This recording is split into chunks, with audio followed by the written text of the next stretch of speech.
ਥਿੱਤੀ ਗੌੜੀ ਮਹਿਲਾ ਪੰਜਵਾਂ। ਥਿੱਤੀ ਗੌੜੀ ਇਹ ਸਿਰਲੇਖ ਹੈ ਇਸ ਪਾਵਨ ਬਾਣੀ ਦਾ। ਥਿੱਤੀ ਸ਼ਬਦ ਥਿੱਤ ਤੋਂ ਬਣਿਆ ਹੈ।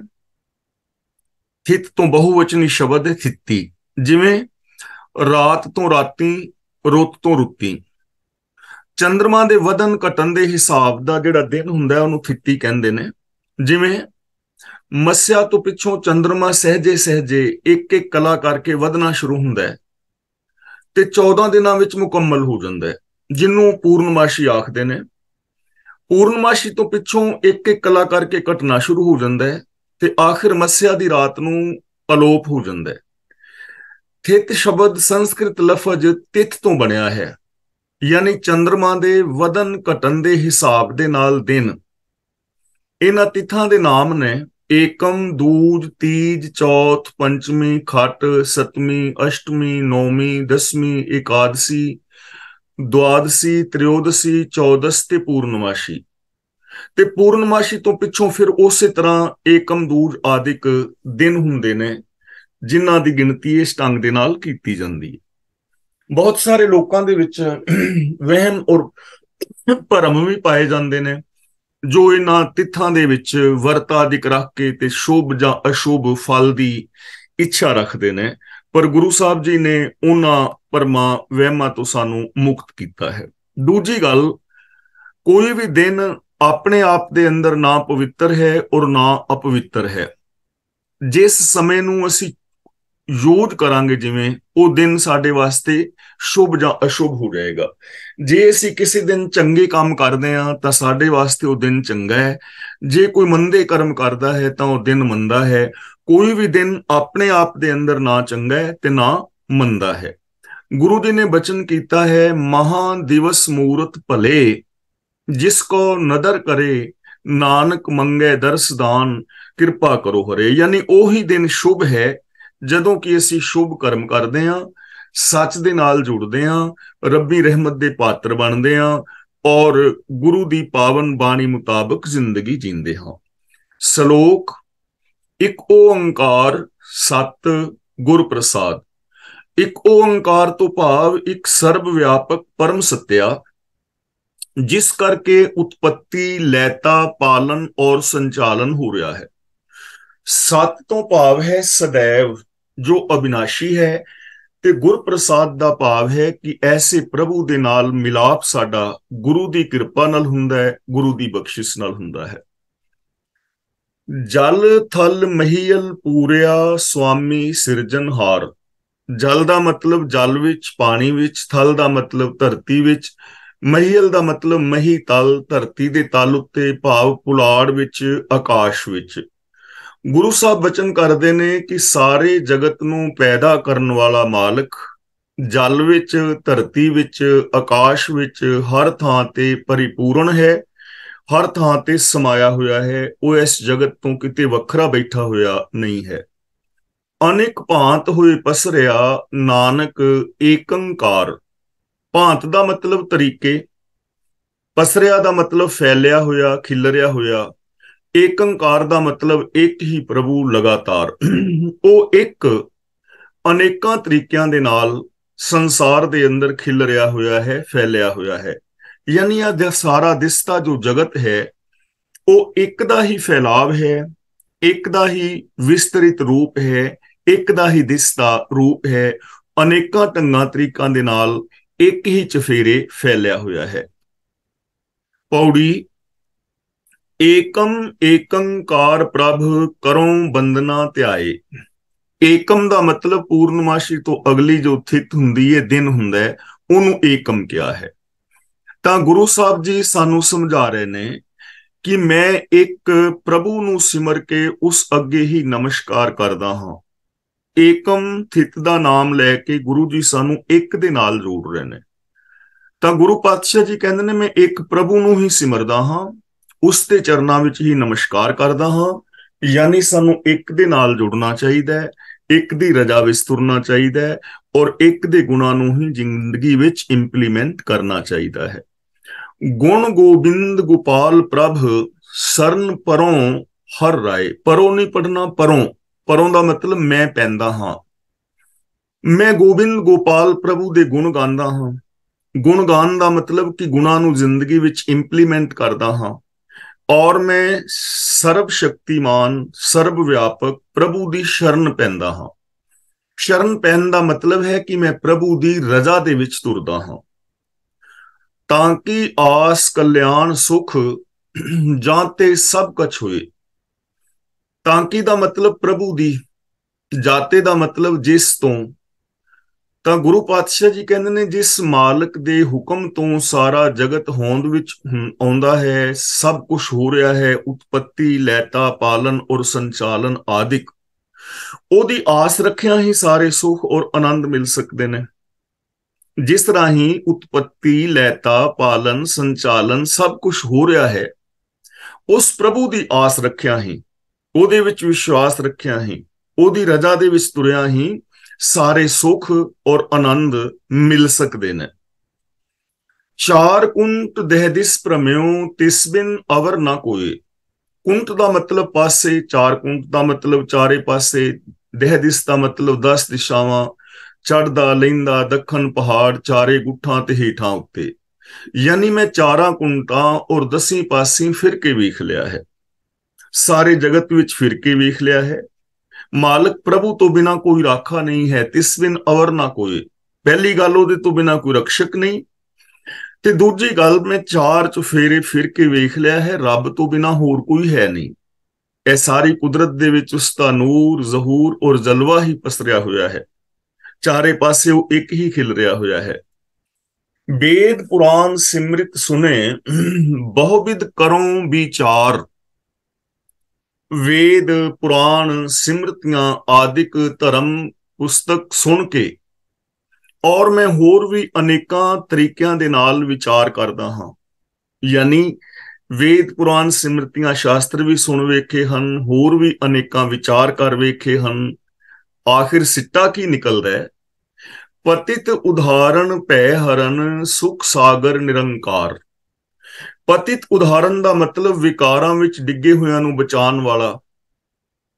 भै हरन का मतलब सारे डरां नूं दूर करन वाला, ते सागर का मतलब है समुंदर।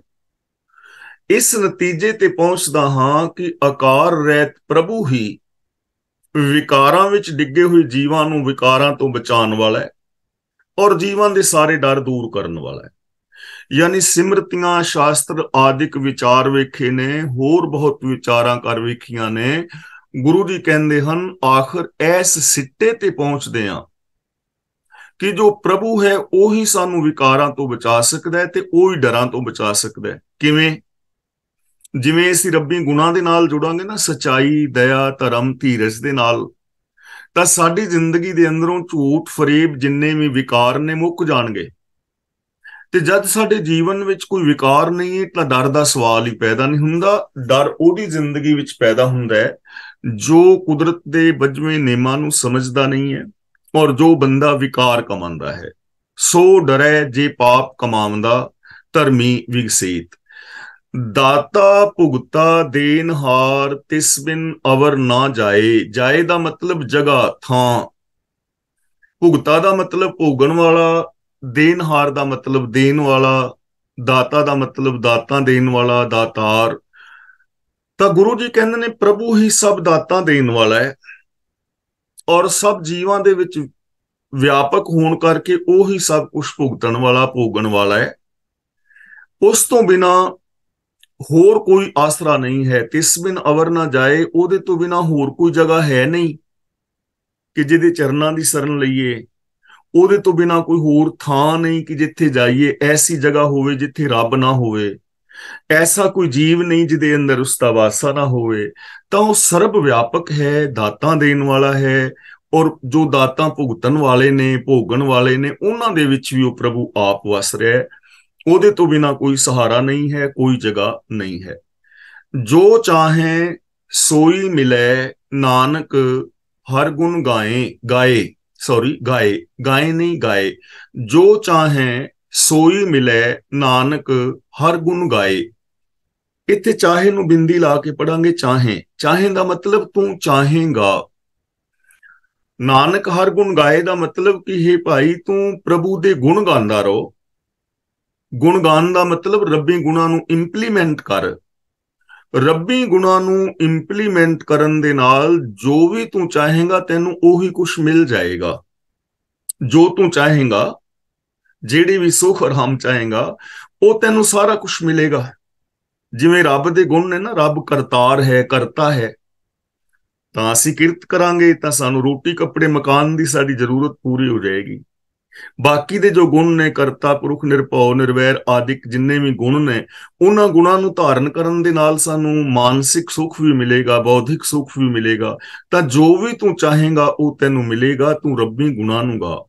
ਤਾਂ ਇੱਥੇ ਏਕਮ ਥਿਤ ਰਾਹੀਂ ਸਾਨੂੰ ਉਪਦੇਸ਼ ਕਰ ਰਹੇ ਨੇ ਕਿ ਇਹ ਦਿਨ ਤੇਰਾ ਤਾਂ ਸਫਲਾ ਹੋ ਸਕਦਾ ਹੈ ਜੇ ਤੂੰ ਇਸ ਤਰ੍ਹਾਂ ਦੀ ਜ਼ਿੰਦਗੀ ਜੀਵੇਂ। ਕੇਵਲ ਏਕਮ ਆਦਿਕ ਦੇ ਵਰਤ ਰੱਖਣ ਨਾਲ ਜਾਂ ਇਹਨੂੰ ਸ਼ੁਭ ਅਸ਼ੁਭ ਸਮਝਣ ਦੇ ਨਾਲ ਕੁਝ ਨਹੀਂ ਹੋਏਗਾ। ਅਗਲਾ ਬਚਨ ਕਰਦੇ ਨੇ, ਗੋਬਿੰਦ ਜਸ ਗਾਈਏ ਹਰ ਨੀਤ, ਕਿ हे ਭਾਈ ਗੋਬਿੰਦ ਦੀ ਸਿਫਤ ਸਲਾਹ ਹਮੇਸ਼ਾ ਕਰਨੀ ਚਾਹੀਦੀ ਹੈ। ਮਤਲਬ ਰੱਬੀ ਗੁਣਾਂ ਦੇ ਧਾਰਨੀ ਹੋਣਾ ਚਾਹੀਦਾ ਹੈ, ਰੱਬੀ ਗੁਣਾਂ ਨੂੰ ਇੰਪਲੀਮੈਂਟ ਕਰਨਾ ਚਾਹੀਦਾ ਹੈ। ਮਿਲ ਭਜੀਏ ਸਾਧ ਸੰਗ ਮੇਰੇ ਮੀਤ ਰਹਾਓ। ਮਿਲ ਦਾ ਮਤਲਬ ਮਿਲ ਕੇ, ਸਾਧ ਸੰਗ ਦਾ ਮਤਲਬ ਗੁਰੂ ਦੀ ਸ਼ਰਨ ਵਿੱਚ, ਮੀਤ ਦਾ ਮਤਲਬ ਹੈ ਮਿੱਤਰ। हे ਮਿੱਤਰ, ਗੁਰੂ ਦੀ ਸ਼ਰਨ ਵਿੱਚ ਮਿਲ ਕੇ, ਸੰਗਤ ਵਿੱਚ ਮਿਲ ਕੇ ਪ੍ਰਭੂ ਦੀ ਸਿਫਤ ਸਲਾਹ ਕਰਨੀ ਚਾਹੀਦੀ ਹੈ। ਭਜੀਏ ਦਾ ਮਤਲਬ ਪ੍ਰਭੂ ਦੀ ਸਿਫਤ ਸਲਾਹ ਕਰਨੀ ਚਾਹੀਦੀ ਹੈ, ਰੱਬੀ ਗੁਣ ਗਾਣੇ ਚਾਹੀਦੇ ਨੇ, ਰੱਬੀ ਗੁਣਾਂ ਨੂੰ ਜੀਵਨ ਦੇ ਵਿੱਚ ਧਾਰਨ ਕਰਨਾ ਚਾਹੀਦਾ ਹੈ। ਗੋਬਿੰਦ ਦੇ ਜਸ ਨਿਤ ਹੀ ਗਾਣੇ ਚਾਹੀਦੇ ਨੇ, ਗੁਰੂ ਦੇ ਦੱਸੇ ਰਾਹਾਂ ਤੇ ਨਿਤ ਹੀ ਤੁਰਨਾ ਚਾਹੀਦਾ ਹੈ।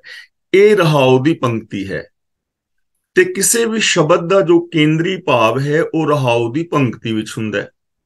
ਜਿਵੇਂ ਸੁਖਮਨੀ ਸਾਹਿਬ ਜੀ ਦੀ ਰਹਾਉ ਦੀ ਪੰਕਤੀ ਸੀ, ਸੁਖਮਨੀ ਸੁਖ ਅੰਮ੍ਰਿਤ ਪ੍ਰਭ ਨਾਮ, ਭਗਤ ਜਨਾ ਕੇ ਮਨ ਵਿਸਰਾਮ। ਉਵੇਂ ਥਿੱਤੀ ਦੀ ਜੋ ਰਹਾਉ ਦੀ ਪੰਕਤੀ ਹੈ, ਇਹ ਸਾਰੀ ਬਾਣੀ ਦਾ ਕੇਂਦਰੀ ਭਾਵ ਹੈ।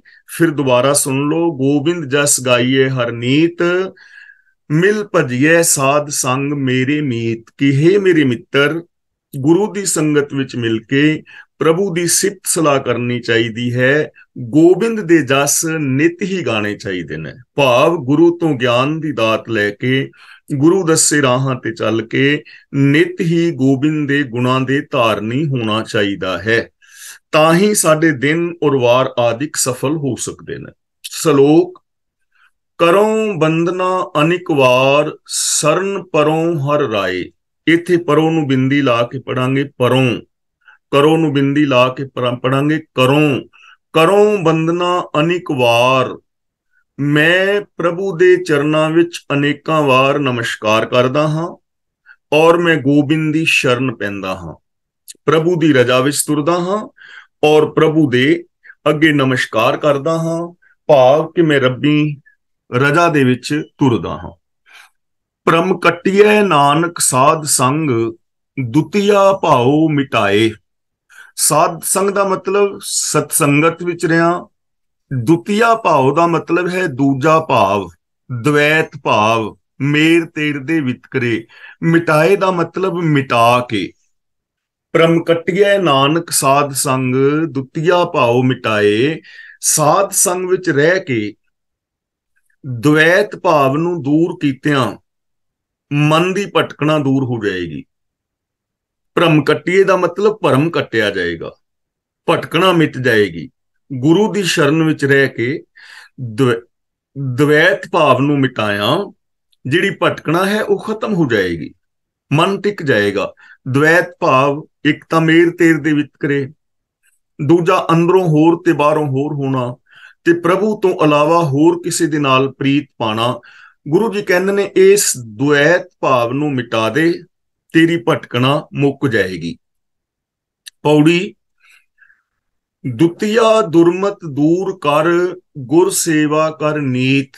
ਇੱਥੇ ਦੁਤੀਆ ਦਾ ਮਤਲਬ ਹੈ ਦੂਜੀ ਥਿਤ ਜਿਹੜੀ ਹੈ। ਦੁਰਮਤ ਦਾ ਮਤਲਬ ਖੋਟੀ ਮਤ, ਨੀਤ ਦਾ ਮਤਲਬ ਨਿਤ। ਸਦਾ ਗੁਰੂ ਦੀ ਦੱਸੀ ਸੇਵਾ ਕਰਦਾ ਰਹੋ, ਸਦਾ ਗੁਰੂ ਦੇ ਦੱਸੇ ਰਾਹਾਂ ਤੇ ਚੱਲ। ਇਸ ਤਰ੍ਹਾਂ ਆਪਣੀ ਜ਼ਿੰਦਗੀ ਦੇ ਵਿੱਚੋਂ ਖੋਟੀ ਮਤ ਨੂੰ ਕੱਢ। ਦੁਤੀਆ ਜਿਹੜੀ ਥਿਤ ਹੈ ਤੇਰੀ ਸਫਲੀ ਤਾਂ ਹੋ ਸਕਦੀ ਹੈ जे तू गुरु की सेवा करें, गुरु के दसे राहां ते चलें और अपनी जिंदगी चों खोटी मत नूं दूर करें। राम रतन मन तन बसै, तज काम क्रोध लोभ मीत। हे मेरे मित्र, अपने अंदरों काम क्रोध लोभ मोह ਨੂੰ ਦੂਰ ਕਰ ਦੇ, ਇਹਨਾਂ ਨੂੰ ਕੰਟਰੋਲ ਕਰ। ਤੇ ਜਿਹੜਾ ਵੀ ਇਨਸਾਨ ਇਹ ਉਦਮ ਕਰਦਾ ਹੈ ਨਾ, ਕਾਮ ਕ੍ਰੋਧ ਲੋਭ ਨੂੰ ਦੂਰ ਕਰਨ ਦਾ, ਗੁਰੂ ਜੀ ਕਹਿੰਦੇ ਨੇ ਪ੍ਰਭੂ ਦੀ ਸਿਫਤ ਸਲਾਹ ਦਾ ਕੀਮਤੀ ਰਤਨ ਉਹਦੇ ਮਨ ਵਿੱਚ ਵਸ ਜਾਂਦਾ ਹੈ। ਰਾਮ ਰਤਨ, ਰਾਮ ਦਾ ਮਤਲਬ ਰਮਿਆ ਹੋਇਆ, ਰਤਨ ਦਾ ਮਤਲਬ ਪ੍ਰਭੂ ਦੇ ਜੋ ਕੀਮਤੀ ਗੁਣ ਹੈ, ਖਜ਼ਾਨਾ ਕੀਮਤੀ ਗੁਣਾਂ ਦਾ, ਉਹਦੇ ਅੰਦਰ ਪ੍ਰਭੂ ਦੇ ਕੀਮਤੀ ਗੁਣਾਂ ਦਾ ਖਜ਼ਾਨਾ ਆਵਸਤਾ ਹੈ। ਮਰਨ ਮਿਟੈ ਜੀਵਨ ਮਿਲੈ, ਬਿਨਸਹਿ ਸਗਲ ਕਲੇਸ਼। ਮਰਨ ਦਾ ਮਤਲਬ ਇੱਥੇ ਹੈ ਆਤਮਿਕ ਮੌਤ, ਬਿਨਸਹਿ ਦਾ ਮਤਲਬ ਖਤਮ ਹੋ ਜਾਂਦੇ ਨੇ। ਜਿਹੜਾ ਵੀ ਮਨੁੱਖ ਐਸਾ ਯਤਨ ਕਰਦਾ ਹੈ ਉਹਨੂੰ ਆਤਮਿਕ ਜੀਵਨ ਮਿਲ ਜਾਂਦਾ ਹੈ, ਸੁਚੱਜਾ ਪਵਿੱਤਰ ਜੀਵਨ ਮਿਲ ਜਾਂਦਾ ਹੈ, ਤੇ ਉਹਦੇ ਸਾਰੇ ਦੁੱਖ ਕਲੇਸ਼ ਮਿਟ ਜਾਂਦੇ ਨੇ। ਜੋ ਗੁਰੂ ਦੇ ਦੱਸੇ ਰਾਹਾਂ ਤੇ ਚੱਲਦਾ ਹੈ, ਵਿਕਾਰਾਂ ਨੂੰ ਕੰਟਰੋਲ ਕਰਦਾ ਹੈ, ਦਿਨ ਰਾਤ ਰੱਬੀ ਗੁਣਾਂ ਦਾ ਧਾਰਨੀ ਹੁੰਦਾ ਹੈ, ਉਹਨੂੰ ਜੀਵਨ ਮਿਲਦਾ ਹੈ, ਆਤਮਿਕ ਜੀਵਨ। ਆਤਮਿਕ ਮੌਤ ਖਤਮ ਹੋ ਜਾਂਦੀ ਹੈ, ਉਹਨੂੰ ਆਤਮਿਕ ਮੌਤ ਨਹੀਂ ਆਉਂਦੀ, ਤੇ ਉਹਦੇ ਸਾਰੇ ਹੀ ਜੋ ਕਲ ਕਲੇਸ਼ ਨੇ ਉਹ ਖਤਮ ਹੋ ਜਾਂਦੇ। ਇਸ ਲਈ ਆਪ ਤਜੋ ਗੋਬਿੰਦ ਭਜੋ, ਭਾਓ ਭਗਤ ਪਰਵੇਸ਼। ਭਾਓ ਭਗਤ ਦਾ ਮਤਲਬ ਪ੍ਰੇਮਾ ਭਗਤੀ, ਆਪ ਦਾ ਮਤਲਬ ਆਪਾ ਭਾਵ।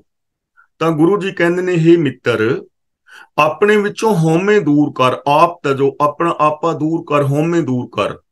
ਗੋਬਿੰਦ ਭਜੋ ਦਾ ਮਤਲਬ ਪ੍ਰਭੂ ਦੀ ਸਿਫਤ ਸਲਾਹ ਕਰ।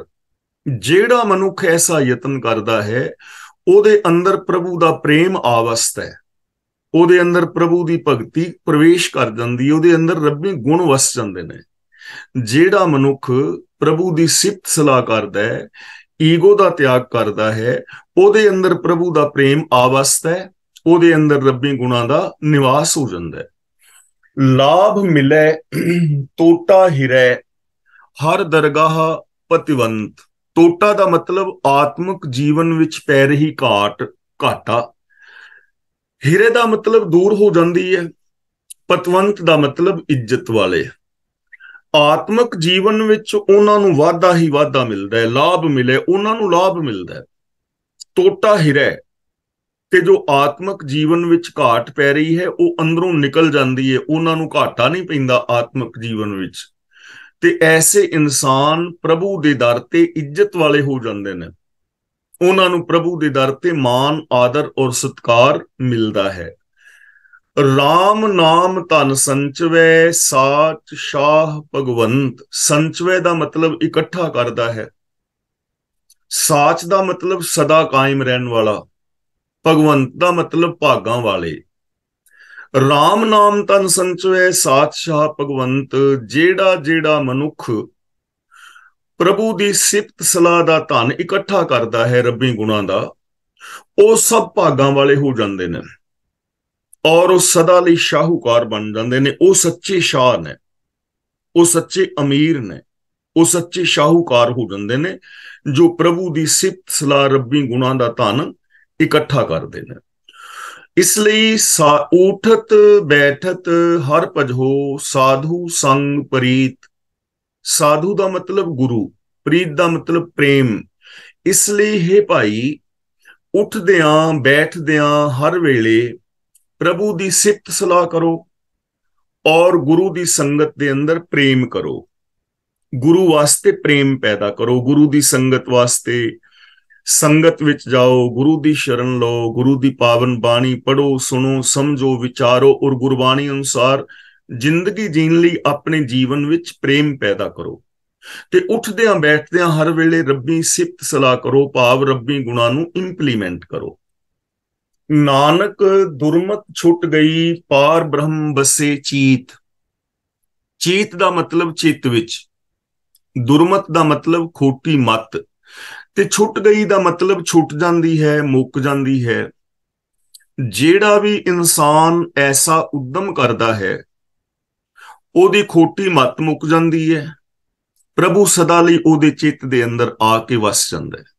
ਜਿੰਨੇ ਵੀ ਰੱਬੀ ਗੁਣਾਂ ਨੂੰ ਗਾਇਆ, ਜੋ ਵੀ ਗੁਰੂ ਦੇ ਦੱਸੇ ਰਾਹਾਂ ਤੇ ਤੁਰਿਆ, ਉਹਦੀ ਖੋਟੀ ਮੱਤ ਖਤਮ ਹੋ ਜਾਂਦੀ ਹੈ। ਉਹਦੇ ਅੰਦਰੋਂ ਵਿਵੇਕ ਬੁੱਧ ਉਹਦੇ ਅੰਦਰ ਪੈਦਾ ਹੋ ਜਾਂਦੀ ਹੈ, ਔਰ ਉਸ ਮਨੁੱਖ ਦੇ ਚਿੱਤ ਵਿੱਚ, ਉਹਦੇ ਯਾਦ ਦੇ ਅੰਦਰ ਰੱਬੀ ਗੁਣ ਹਮੇਸ਼ਾ ਹਮੇਸ਼ਾ ਵਾਸਤੇ ਵਸ ਜਾਂਦੇ ਨੇ। ਸ਼ਲੋਕ, ਤੀਨ ਵਿਆਪਹਿ ਜਗਤ ਕੋ ਤੁਰਿਆ ਪਾਵੇ ਕੋਏ। ਤੀਨ ਦਾ ਮਤਲਬ ਤਿੰਨ ਗੁਣ, ਰਜਗੁਣ, ਤਮ ਗੁਣ ਔਰ ਸਤਗੁਣ। ਵਿਆਪਹਿ ਦਾ ਮਤਲਬ ਵਿਆਪਦੇ ਨੇ, ਜ਼ੋਰ ਪਾਈ ਰੱਖਦੇ ਨੇ। ਤੁਰਿਆ ਦਾ ਮਤਲਬ ਚੌਥੀ ਅਵਸਥਾ, ਤੁਰਿਆ ਪਦ ਦਾ ਮਤਲਬ ਚੌਥੀ ਅਵਸਥਾ। ਤਾਂ ਗੁਰੂ ਸਾਹਿਬ ਜੀ ਕਹਿੰਦੇ ਨੇ, ਹੇ ਭਾਈ, ਜਗਤ ਦੇ ਜੀਵਾਂ ਉੱਤੇ ਮਾਇਆ ਦੇ ਤਿੰਨ ਗੁਣ ਆਪਣਾ ਜ਼ੋਰ ਪਾਈ ਰੱਖਦੇ ਨੇ। ਕੋਈ ਵਿਰਲਾ ਮਨੁੱਖ ਹੈ ਜੋ ਚੌਥੀ ਅਵਸਥਾ ਪ੍ਰਾਪਤ ਕਰਦਾ ਹੈ, ਜੋ ਚੌਥੀ ਅਵਸਥਾ ਪ੍ਰਾਪਤ ਕਰਦਾ ਹੈ।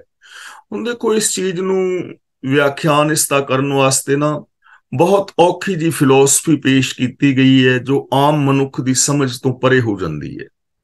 ਪਰ ਗੁਰੂ ਜੀ ਨੇ ਸਾਨੂੰ ਬਿਲਕੁਲ ਸੌਖਾ ਸਾਧਨ ਦੱਸਿਆ ਹੈ, ਜਿਹਨੂੰ ਸੌਖੇ ਸ਼ਬਦਾਂ ਨਾਲ ਸਮਝਣ ਦਾ ਅਸਾਂ ਯਤਨ ਕਰਨਾ ਹੈ ਔਰ ਕੀਤਾ ਵੀ ਹੈ। ਤਿੰਨ ਗੁਣ ਕਿਹੜੇ ਨੇ? ਰਜਗੁਣ, ਤਮਗੁਣ ਔਰ ਸਤਗੁਣ। ਸੰਸਾਰ ਤੇ ਕਿਵੇਂ ਪ੍ਰਭਾਵ ਪਾਉਂਦੇ ਨੇ? ਆਮ ਜੋ ਮਨੁੱਖ ਨੇ ਇਹਨਾਂ ਤਿੰਨਾਂ ਹਾਲਾਤਾਂ ਦੇ ਵਿੱਚੋਂ ਲੰਘਦੇ ਨੇ, ਬਹੁ ਗਿਣਤੀ ਜੋ ਹੈ। ਰਜਗੁਣ ਦਾ ਮਤਲਬ ਉਹ ਲੋਕ ਜੋ ਲਾਲਚ ਆਦਿਕ ਦੇ ਅਧੀਨ ਕਰਮ ਕਰਦੇ ਨੇ। ਸੌਖੇ ਸ਼ਬਦਾਂ ਵਿੱਚ ਕਹਿ ਲਓ, ਜੋ 2 ਨੰਬਰ ਦੇ ਧੰਦੇ ਕਰਦੇ ਨੇ, ਠੱਗੀਆਂ ਠੋਰੀਆਂ ਕਰਦੇ ਨੇ, ਬੇਈਮਾਨੀ ਕਰਦੇ ਨੇ, ਖਾਣ ਪੀਣ ਵਾਲੀਆਂ ਚੀਜ਼ਾਂ ਵਿੱਚ ਮਿਲਾਵਟ ਹੈ, ਰਿਸ਼ਵਤਖੋਰੀ ਆਦਿਕ ਹੈ, ਇਹ ਸਾਰਾ ਕੁਝ ਰਜਗੁਣ ਦੇ ਵਿੱਚ ਹੀ ਆ ਜਾਏਗਾ। ਜਗਤ ਵਿੱਚ ਜ਼ਿੰਦਗੀ ਜੀ ਰਹੇ ਨੇ, ਲੇਕਿਨ ਉਹ ਐਸੇ ਕਰਮ ਕਰ ਰਹੇ ਨੇ। ਦੂਜਾ ਹੈ ਤਮਗੁਣ। ਤਮਗੁਣ ਦਾ ਮਤਲਬ ਅਗਿਆਨਤਾ ਵਾਲੇ ਕਰਮ, ਬਿਨਾਂ ਗਿਆਨ ਤੋਂ, ਬਿਨਾਂ ਉਹਦਾ ਰਿਜ਼ਲਟ ਵਿਚਾਰਨ ਤੋਂ ਹੀ ਕਰਮ ਕਰੀ ਜਾਣੇ। ਜਿਵੇਂ ਧਾਰਮਿਕ ਮਿੱਥੇ ਹੋਏ ਕਰਮ ਨੇ, ਮਿੱਥੇ ਹੋਏ ਧਾਰਮਿਕ ਰਸਮਾਂ ਕਰਮ, ਜਿਵੇਂ ਵਰਤ ਨੇ, ਨਰਾਤੇ ਨੇ, ਸਰਾਧ ਨੇ, ਤੀਰਥ ਯਾਤਰਾਵਾਂ ਨੇ, ਜਾਂ ਨੰਗੇ ਪੈਰੀ ਫਿਰਨਾ ਹੈ, ਜਾਂ ਹੋਰ ਐਸੇ ਕਰਮ ਕਰਨੇ। ਕਿੰਨੇ ਸਾਰੇ ਕਰਮ ਲੋਕ ਕਰ ਰਹੇ ਨੇ, ਬਲੀਆਂ ਦੇ ਰਹੇ ਨੇ, ਜੋਤਾਂ ਜਗਾ ਰਹੇ ਨੇ, ਫਲਾਂ ਢੀਂਗ ਕੇ ਐਵੇਂ ਰੱਬ ਮਿਲ ਜਾਏਗਾ ਜਾਂ ਕੁਝ ਹੋ ਜਾਏਗਾ। ਇਹ ਅਗਿਆਨਤਾ ਭਰੇ ਕਰਮ ਲੋਕ ਕਰਦੇ ਰਹਿੰਦੇ ਨੇ। ਤੇ ਤੀਜੀ ਕਿਸਮ ਦੇ ਲੋਕ ਐਸੇ ਨੇ ਜਿਹੜੇ ਇਸ ਸੰਸਾਰ ਨੂੰ ਤਿਆਗ ਜਾਂਦੇ ਨੇ, ਜਿਹਨੂੰ ਸਤਗੁਣ ਕਹਿ ਦਿੰਦੇ ਨੇ। ਸਤਗੁਣੀ ਕਿ ਉਹ ਸੰਸਾਰ ਨੂੰ ਹੀ ਤਿਆਗ ਗਏ ਨੇ। ਜਿਹੜੇ ਬਹੁਤ ਸਾਰੇ ਲੋਕ ਬਾਬੇ ਬਣ ਗਏ, ਸੰਨਿਆਸੀ ਹੋ ਗਏ, ਜੰਗਲਾਂ ਵਿੱਚ ਚਲੇ ਗਏ। ਇਹ 3 ਕਿਸਮ ਦੇ ਲੋਕ ਨੇ। ਇਹ ਤਿੰਨੇ ਹੀ ਠੀਕ ਨਹੀਂ ਹਨ। ਜੇ 2 ਨੰਬਰ ਦੇ ਧੰਦੇ ਕਰੀ ਜਾਓ ਤੇ ਉਹਦੇ ਵਿੱਚੋਂ ਦੇਖੋ ਜਗਤ ਦਾ ਕਿੰਨਾ ਨੁਕਸਾਨ ਹੁੰਦਾ ਹੈ, ਸ਼ਾਂਤੀ ਨਹੀਂ ਮਿਲਦੀ। ਹੁਣ ਜੇ ਅਗਿਆਨਤਾ ਭਰੇ ਕਰਮ ਕਰੀ ਜਾਓ, ਕਰਮਕਾਂਡ, ਤਾਂ ਉਹਨਾਂ ਨਾਲ ਜੀਵਨ ਵਿੱਚ ਕੋਈ ਵਿਕਾਸ ਨਹੀਂ ਹੁੰਦਾ।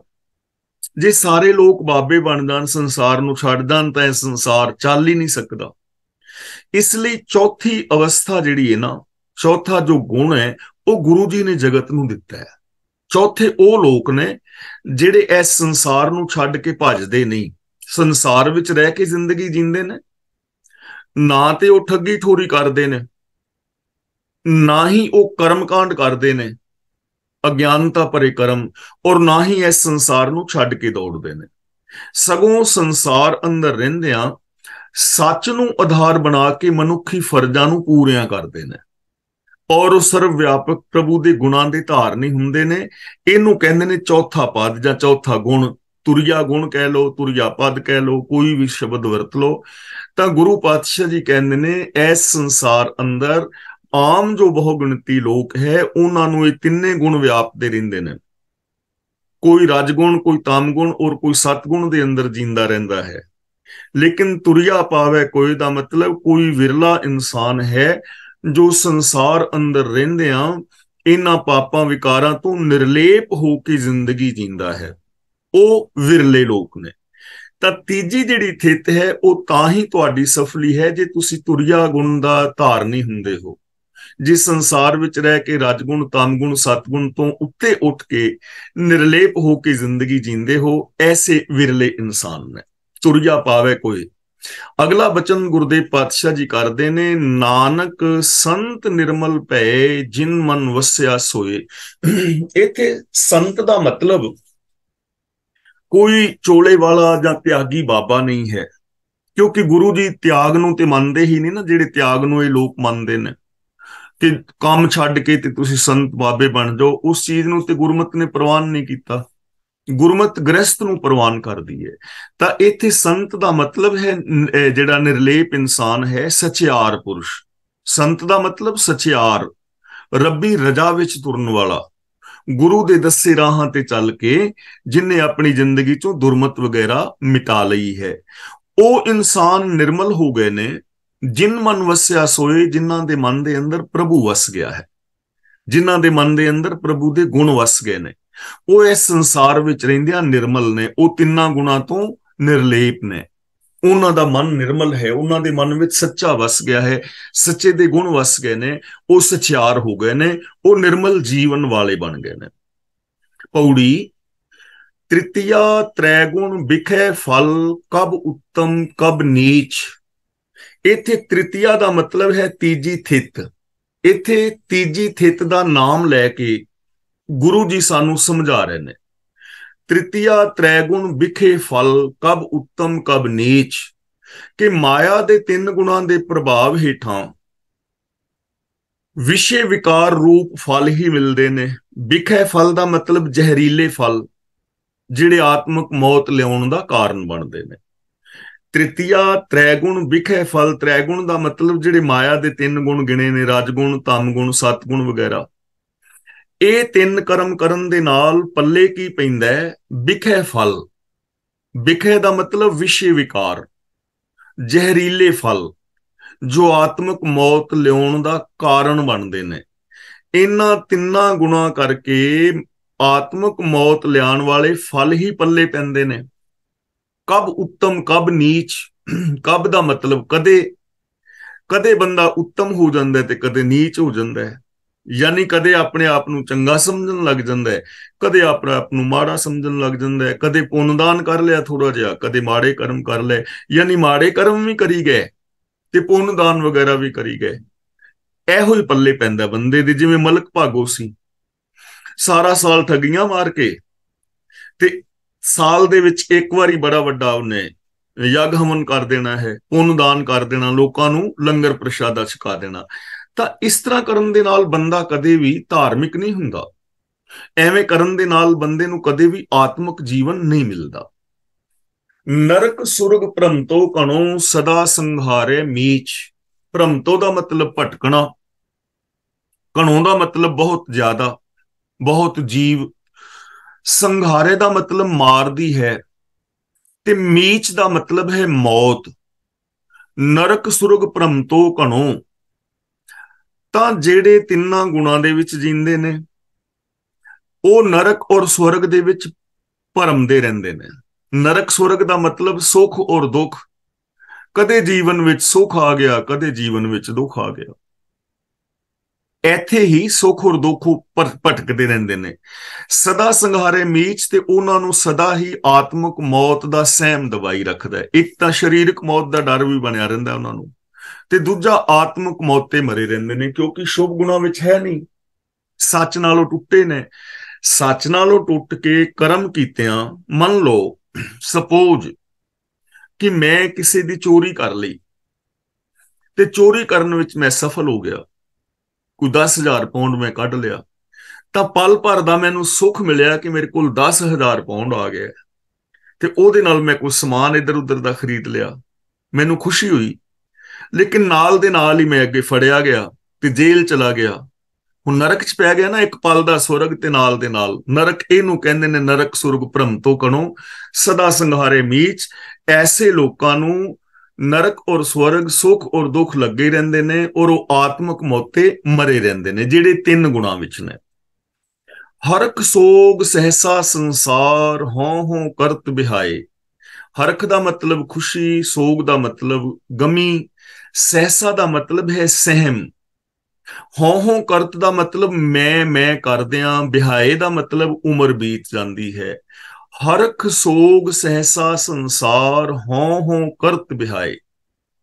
ਤਿੰਨਾਂ ਗੁਣਾਂ ਦੇ ਅਧੀਨ ਜੋ ਰਜਗੁਣ, ਤਮਗੁਣ, ਸਤਗੁਣ ਦੇ ਅਧੀਨ ਜੀ ਰਿਹਾ ਹੈ, ਜੀਵਾਂ ਦੀ ਉਮਰ ਅਹੰਕਾਰ ਵਿੱਚ ਬੀਤਦੀ ਹੈ। ਕਦੇ ਖੁਸ਼ੀ, ਕਦੇ ਗਮੀ।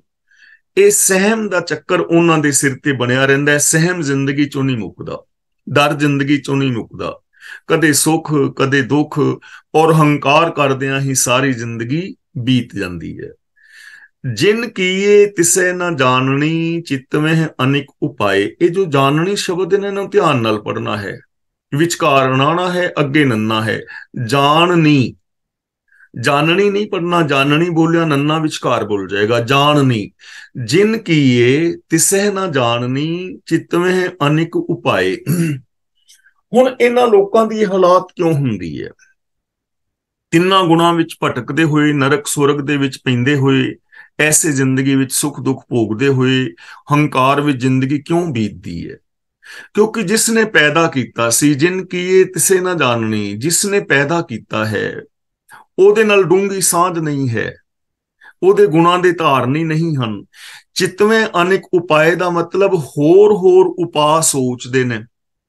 ਕਿਹੜੇ ਉਪਾਅ? ਜਿਵੇਂ ਤੀਰਥਾਂ ਤੇ ਇਸ਼ਨਾਨ ਕਰ ਲਈਏ, ਮਾਲਾ ਫੇਰ ਲਈਏ, 10ਵੇਂ ਦਵਾਰ ਵਿੱਚ ਪ੍ਰਾਨ ਚੜਾ ਲਈਏ, ਪੁੱਠੇ ਸਿੱਧੇ ਲਟਕ ਲਈਏ, ਨੰਗੇ ਪੈਰੀਂ ਫਿਰ ਲਈਏ, ਮੱਸਿਆ ਮਨਾ ਲਈਏ, ਸਗਰਾਂਦ ਮਨਾ ਲਈਏ।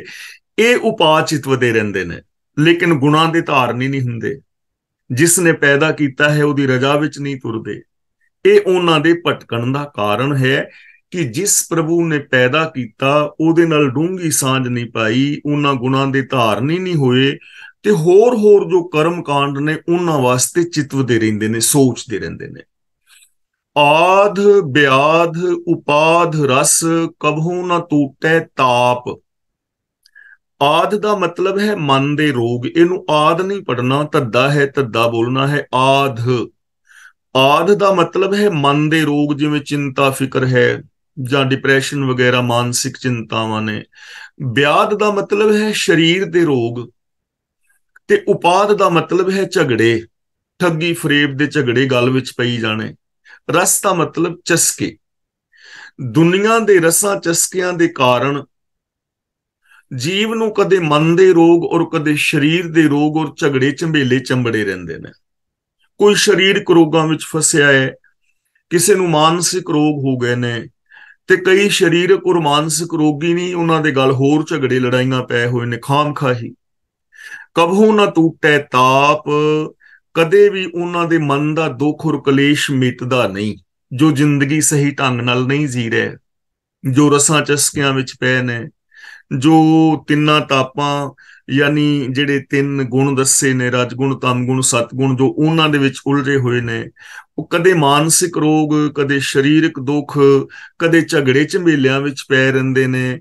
ਕਬਹੂ ਨਾ ਟੂਟੈ ਤਾਪ ਦਾ ਮਤਲਬ ਉਹਨਾਂ ਦੇ ਮਨ ਦਾ ਦੁੱਖ ਕਲੇਸ਼ ਕਦੇ ਵੀ ਨਹੀਂ ਮਿਟਦਾ।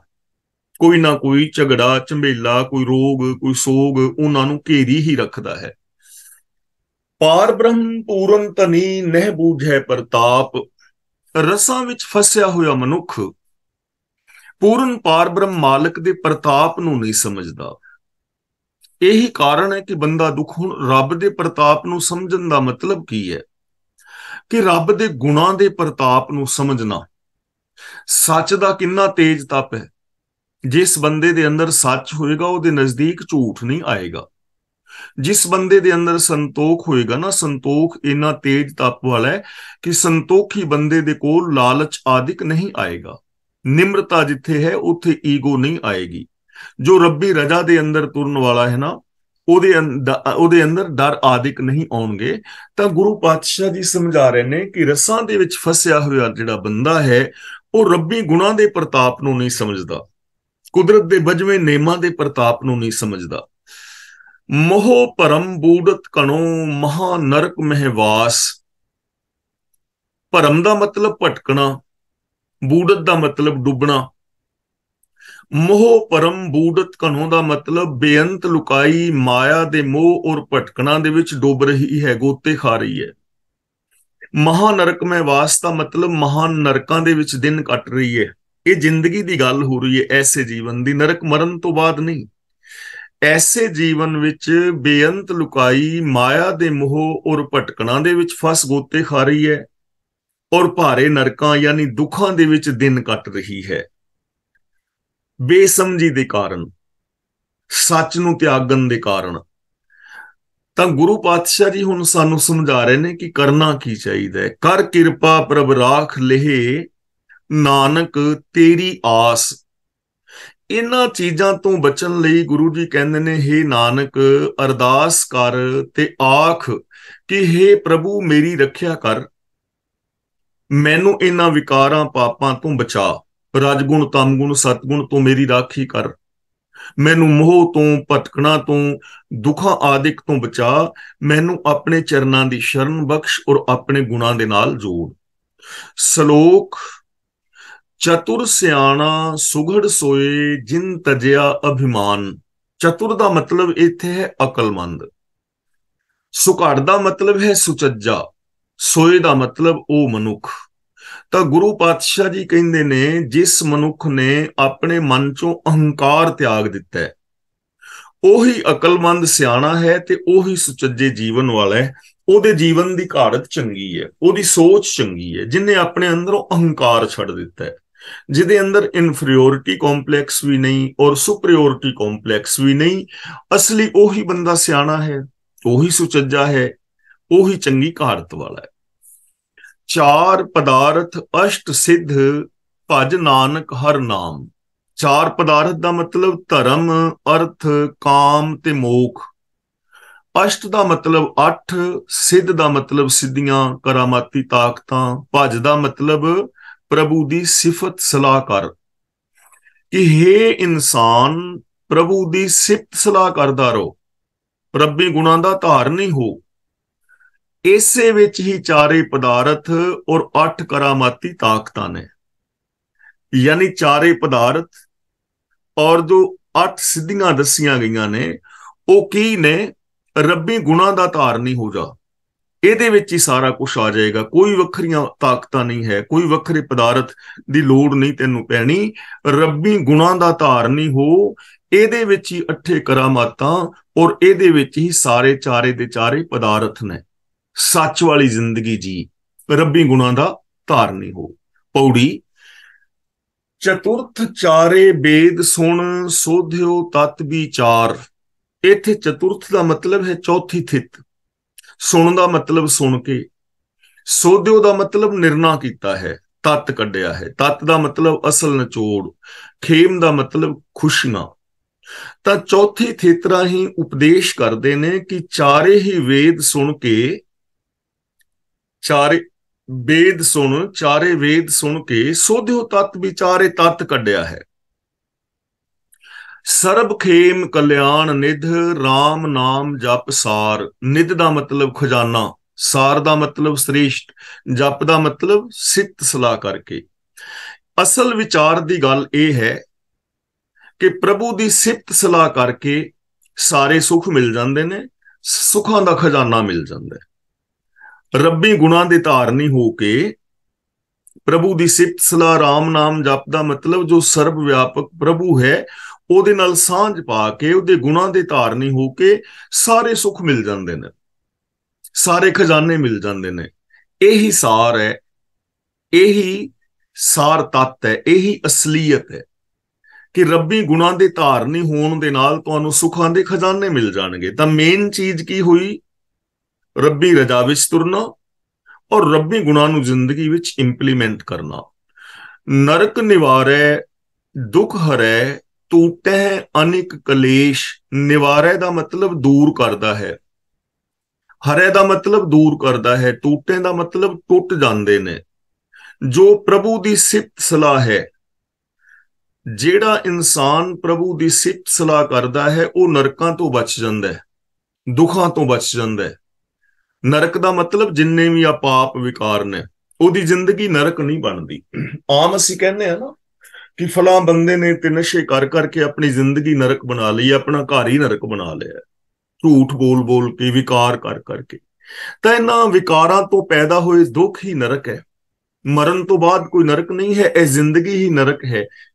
ਜਿਨ੍ਹਾਂ ਦੇ ਜੀਵਨ ਵਿੱਚ ਸ਼ੁਭ ਗੁਣ ਨੇ, ਜੋ ਸੁਖੀ ਜ਼ਿੰਦਗੀ ਜੀ ਰਹੇ ਨੇ, ਉਹ ਹੀ ਸਵਰਗ ਹੈ। ਤਾਂ ਗੁਰੂ ਜੀ ਕਹਿੰਦੇ ਨੇ ਪ੍ਰਭੂ ਦੀ ਸਿਫਤ ਸਲਾਹ ਨਰਕਾਂ ਤੋਂ ਬਚਾ ਲੈਂਦੀ ਹੈ, ਸਾਰੇ ਦੁੱਖਾਂ ਨੂੰ ਦੂਰ ਕਰ ਦਿੰਦੀ ਹੈ। ਪ੍ਰਭੂ ਦੀ ਸਿਫਤ ਸਲਾਹ ਦੀ ਬਰਕਤ ਦੇ ਨਾਲ ਅਨੇਕਾਂ ਹੀ ਜੋ ਕਲੇਸ਼ ਨੇ ਜ਼ਿੰਦਗੀ ਦੇ, ਉਹ ਮਿਟ ਜਾਂਦੇ ਨੇ। मीच हुटै जमते छुटै हर कीर्तन प्रवेश। मीच ਦਾ ਮਤਲਬ ਮੌਤ ਯਾਨੀ ਆਤਮਕ ਮੌਤ। ਹੁਟੈ ਦਾ ਮਤਲਬ ਮੁੱਕ ਜਾਂਦੀ ਹੈ, ਥੱਕ ਜਾਂਦੀ ਹੈ। ਜਿਸ ਮਨੁੱਖ ਦੇ ਹਿਰਦੇ ਵਿੱਚ ਪ੍ਰਭੂ ਦੀ ਸਿਫਤ ਸਲਾਹ ਪ੍ਰਵੇਸ਼ ਕਰ ਜਾਂਦੀ ਹੈ। ਹਰ ਕੀਰਤਨ ਪ੍ਰਵੇਸ਼ ਦਾ ਮਤਲਬ ਜਿਹਦੀ ਸੋਚ ਅੰਦਰ ਪ੍ਰਭੂ ਦੀ ਸਿਫਤ ਸਲਾਹ ਪ੍ਰਵੇਸ਼ ਕਰ ਜਾਂਦੀ ਹੈ, ਉਹਦੀ ਆਤਮਕ ਮੌਤ ਮਿਟ ਜਾਂਦੀ ਹੈ ਔਰ ਉਹ ਆਤਮਕ ਮੌਤ ਤੋਂ ਖਲਾਸੀ ਪ੍ਰਾਪਤ ਕਰ ਲੈਂਦਾ ਹੈ। ਉਹਨੂੰ ਕਦੇ ਆਤਮਕ ਮੌਤ ਨਹੀਂ ਹੁੰਦੀ। ਉਹਦੇ ਨਜ਼ਦੀਕ ਕਦੇ ਪਾਪ ਔਰ ਵਿਕਾਰ ਨਹੀਂ ਹੁੰਦੇ, ਜਿਹਦੇ ਹਿਰਦੇ ਦੇ ਅੰਦਰ ਪ੍ਰਭੂ ਦੀ ਸਿਫਤ ਸਲਾਹ ਯਾਨੀ ਰੱਬੀ ਗੁਣ ਪ੍ਰਵੇਸ਼ ਕਰ ਜਾਣ। ਭਉ ਬਿਨਸੈ ਅੰਮ੍ਰਿਤ ਰਸੈ ਰੰਗ ਰਤੇ ਨਿਰੰਕਾਰ। ਰਸੈ ਦਾ ਮਤਲਬ ਰਸ ਦਾ ਹੈ, ਰਚ ਮਿਚ ਜਾਂਦਾ ਹੈ। ਰੰਗ ਦਾ ਮਤਲਬ ਰੰਗ ਵਿੱਚ। ਜੋ ਪ੍ਰਭੂ ਦੇ ਪ੍ਰੇਮ ਵਿੱਚ ਰੰਗੇ ਜਾਈਏ, ਜੇ ਪ੍ਰਭੂ ਦੇ ਪ੍ਰੇਮ ਵਿੱਚ ਰੰਗੇ ਜਾਈਏ ਤਾਂ ਮਨ ਵਿੱਚੋਂ ਹਰ ਕਿਸਮ ਦਾ ਡਰ ਨਾਸ ਹੋ ਜਾਂਦਾ ਹੈ। ਭਉ ਬਿਨਸੇ ਹਰ ਕਿਸਮ ਦਾ ਡਰ ਨਾਸ ਹੋ ਜਾਂਦਾ ਹੈ। ਅੰਮ੍ਰਿਤ ਰਸੈ ਦਾ ਮਤਲਬ ਆਤਮਕ ਜੀਵਨ ਦੇਣ ਵਾਲੀ ਸਿਫਤ ਸਲਾਹ ਦੇ ਵਿੱਚ ਰਚ ਮਿਚ ਜਾਈਦਾ ਹੈ। ਅੰਮ੍ਰਿਤ ਰਸੈ ਦਾ ਮਤਲਬ ਆਤਮਕ ਜੀਵਨ ਦੇਣ ਵਾਲੇ ਜੋ ਰੱਬੀ ਗੁਣ ਨੇ ਉਹਨਾਂ ਦੇ ਰਸ ਵਿੱਚ ਰਸ ਮਿਚ ਜਾਈਦਾ ਹੈ। ਹਰ ਕਿਸਮ ਦਾ ਡਰ ਦੂਰ ਹੋ ਜਾਂਦਾ ਹੈ ਜਦੋਂ ਕੋਈ ਪ੍ਰਭੂ ਦੇ ਪ੍ਰੇਮ ਰੰਗ ਵਿੱਚ ਰੰਗਿਆ ਜਾਂਦਾ ਹੈ।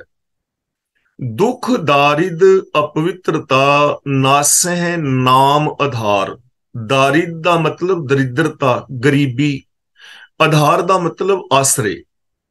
ਨਾਮ ਆਧਾਰ ਦਾ ਮਤਲਬ ਪ੍ਰਭੂ ਦੀ ਸਿਫਤ ਸਲਾਹ ਦੇ ਆਸਰੇ ਦੁੱਖ, ਗਰੀਬੀ ਤੇ ਵਿਕਾਰਾਂ ਤੋਂ ਪੈਦਾ ਹੋਈ ਮਲੀਨਤਾ ਸਭ ਨਾਸ ਹੋ ਜਾਂਦੇ ਨੇ। ਹੁਣ ਗਰੀਬੀ ਕੀ ਹੈ? ਅਸਲ ਗਰੀਬੀ ਹੈ ਸ਼ੁਭ ਗੁਣਾਂ ਦਾ ਨਾ ਹੋਣਾ। ਕਹੋ ਕਬੀਰ ਨਿਰਧਨ ਹੈ ਸੋਈ ਜਾਂ ਕੇ ਹਿਰਦੇ ਨਾਮ ਨਾ ਹੋਈ। ਹੁਣ ਕੋਈ ਬੰਦਾ ਪੈਸੇ ਕਰਕੇ ਅਮੀਰ ਹੋ ਸਕਦਾ ਹੈ, ਲੇਕਿਨ ਜ਼ਰੂਰੀ ਨਹੀਂ ਕਿ ਉਹਦੀ ਸੋਚ ਵੀ ਅਮੀਰ ਹੋਵੇ।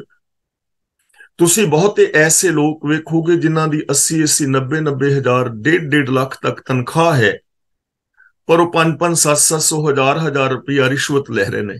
ਗਰੀਬੀ ਹੈ ਨਾ, ਸੋਚ ਦੀ ਗਰੀਬੀ। ਤਾਂ ਅਸਲ ਕੰਗਾਲ ਉਹ ਹੈ ਜਿਸ ਦੇ ਅੰਦਰ ਸੰਤੋਖ ਨਹੀਂ, ਜਿਸ ਦੇ ਅੰਦਰ ਇਨਸਾਨੀਅਤ ਨਹੀਂ।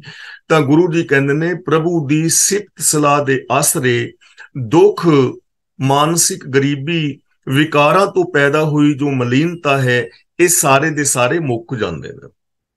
ਸੁਰ ਨਰ ਮੁਨਜਨ ਖੋਜ ਤੇ ਸੁਖ ਸਾਗਰ ਗੋਪਾਲ। ਸੁਰ ਨਰ ਦਾ ਮਤਲਬ ਦੇਵੀ ਗੁਣਾਂ ਵਾਲੇ ਮਨੁੱਖ। ਦੇਵੀ ਗੁਣਾਂ ਵਾਲੇ ਮਨੁੱਖ, ਰਿਸ਼ੀ ਲੋਕ ਜਿਸ ਸੁਖਾਂ ਦੇ ਸਮੁੰਦਰ ਔਰ ਸ੍ਰਿਸ਼ਟੀ ਦੇ ਪਾਲਣਹਾਰ ਪ੍ਰਭੂ ਨੂੰ ਖੋਜ ਰਹੇ ਨੇ, ਢੂੰਡ ਰਹੇ ਨੇ। ਮਨ ਨਿਰਮਲ ਮੁਖ ਉਜਲਾ ਹੋਏ ਨਾਨਕ ਸਾਧ ਰਵਾਲ। ਉਜਲਾ ਦਾ ਮਤਲਬ ਰੋਸ਼ਨ, ਰਵਾਲ ਦਾ ਮਤਲਬ ਚਰਨਾਂ ਦੀ ਧੂੜ, ਸਾਧ ਰਵਾਲ ਦਾ ਮਤਲਬ ਗੁਰੂ ਦੇ ਚਰਨਾਂ ਦੀ ਧੂੜ। ਤਾਂ ਗੁਰੂ ਜੀ ਕਹਿੰਦੇ ਨੇ ਉਹ ਪ੍ਰਭੂ ਗੁਰੂ ਦੀ ਚਰਨ ਧੂੜ ਪ੍ਰਾਪਤ ਕੀਤਿਆਂ ਮਿਲ ਪੈਂਦਾ ਹੈ। ਜਿਸ ਮਨੁੱਖ ਨੂੰ ਮਿਲ ਪੈਂਦਾ ਹੈ ਉਹਦਾ ਮਨ ਪਵਿੱਤਰ ਹੋ ਜਾਂਦਾ ਹੈ ਔਰ ਉਹਦਾ ਮੁਖ ਰੋਸ਼ਨ ਹੋ ਜਾਂਦਾ ਹੈ, ਭਾਵ ਉਹਨੂੰ ਮਾਨ ਸਤਿਕਾਰ ਮਿਲਦਾ ਹੈ। ਫਿਰ ਸਮਝ ਲੈਣਾ ਸੁਰ ਨਰ ਮੁੰਜਨ ਖੋਜ ਤੇ ਸੁਖ ਸਾਗਰ ਗੋਪਾਲ। ਜੋ ਸੁਖਾਂ ਦਾ ਸਾਗਰ ਹੈ, ਜਿਸ ਨੂੰ ਦੇਵੀ ਗੁਣਾਂ ਵਾਲੇ ਮਨੁੱਖ, ਰਿਸ਼ੀ ਲੋਕ ਖੋਜ ਰਹੇ ਨੇ, ਉਹ ਕਿਵੇਂ ਮਿਲ ਜਾਂਦਾ ਹੈ?